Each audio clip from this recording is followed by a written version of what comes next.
Video yang viral di media sosial ini memperlihatkan seorang pria yang dianiaya seorang pria di Jalan Letkol Iskandar, Kota Palembang. Korban yang sedang duduk dipukuli pelaku berulang kali. Penganiayaan terhenti setelah warga sekitar melerai. Setelah ditelusuri, korban diketahui bernama Mulyadi. Ia bekerja sebagai pemulung dan tinggal di kawasan 9-10 Ulu bersama istri dan 3 anaknya. Korban mengaku pasrah saat dipukuli karena tak mampu membayar hutang sebesar Rp500.000 yang merupakan petugas koperasi keliling. Korban meminjam uang Rp500.000 untuk membayar kontrakan dan harus mengembalikan uang pinjaman tersebut sebesar Rp700.000. Namun karena keterbatasan, korban tak mampu membayar hingga jatuh tempo.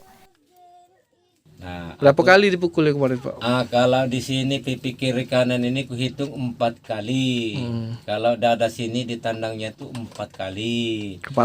Kepala ini dipegang ini ditunjukin di cucunya udah tahu gunting apa pena pokoknya ini berdarah, Pak.